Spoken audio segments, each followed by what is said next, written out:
Barbell overhead press. Now you can use dumbbells with this. If you're using dumbbells, I suggest you use neutral grip, right? Which means the palms are facing each other. You drive back like that. But for now, this is going to be the barbell overhead press. The mechanics and the technique as it relates to the tummy, the ass, the shoulders, and the head position will maintain exactly the same regardless of which technique you use.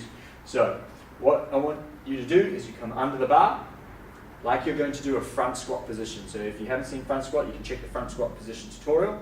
But bum goes back, knees out, and elbows are high. The bar is sitting on the shoulder here. Doesn't want to sit too far forward. The more forward it sits, the more fatiguing it is. You want the bar as close to your throat as possible, but you don't want it to actually sit against your throat so that it stops air, right? That's super uncomfortable. So you got to push the shoulders up and forward. So most people will keep the shoulder like this. You can't do that. It keeps the bar too close to your neck. You push the shoulders up and forward like that, right? So big breath in. So big diaphragmatic breath. Tummy on. Stand straight up. One step back. So I'm going to show you guys from the back view, and then we'll spin around and I'll show you from the front view. So shoulders are up and forward. The sequencing is this: big breath in, big diaphragmatic breath. The ass goes on, so squeeze, ass. Should be on hard, your tummy's on hard. So you want to think about someone punching your ass or your tummy, and it should pop off, right? It's strong, full contraction in both those muscles. The head moves backwards, and from there the bar is going to move up and down in a straight line. So big breath, ass, tummy, head back, drive straight up. Good, and you can see how there was no movement through the back because you managed to keep this position really well. Bar comes down in a reverse order. Pause there. So you got to remember this: when you're doing this, the bar moves in a straight line, you move around the bar. Similar to deadlifting, right? You don't want the bar to have to move around you. So if you're doing this and the bar's moving forward and coming back, that is not optimal technique. You want to make sure that the bar moves in a straight line and you move around it without compensating at the wrong places. So once again, a big breath in. Big diaphragmatic breath. Ass is on, tummy on, shoulders up and forward. We punch hard while the head goes back. Punch hard through the roof. Hold. Good. Wrists are straight there, right? So you don't want too much torque in the wrist because it can aggravate your wrist. So a little bit, right, is fine. And then the bar comes down at the top of the movement. Hold there. The bar should be directly, your hands directly in line with your ears.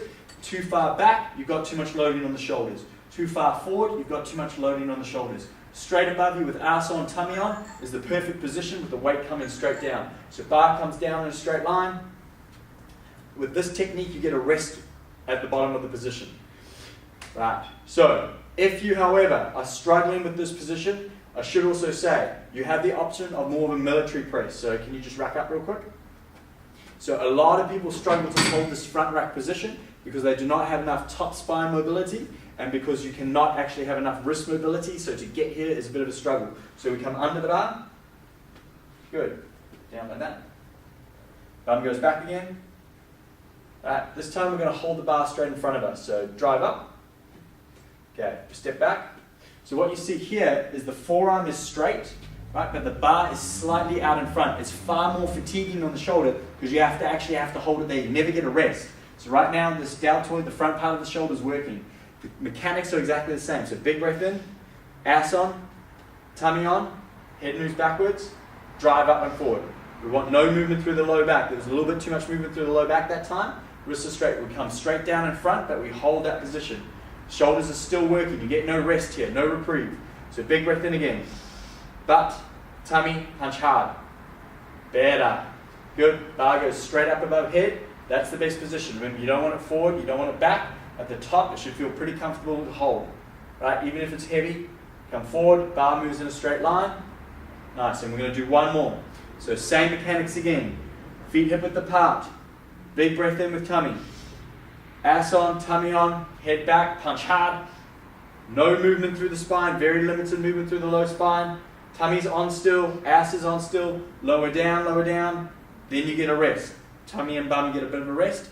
Big breath and repeat for the desired amount of sets and reps. Key point here is you do not want the movement to come from your low back. If you're struggling and this starts happening, you need to reduce the weight. It's very important that you hold your tummy on firmly and your bum on firmly because they will stop that movement from occurring. Also at the top, you want to make sure the bar is directly above you so it's easier to hold. Not too far forward, not back. And that bar, the last key point, the bar is moving in a straight line. You want to think if someone's filming from the side, that bar goes straight up and down, never forward and then back. Right? It's a barbell overhead press.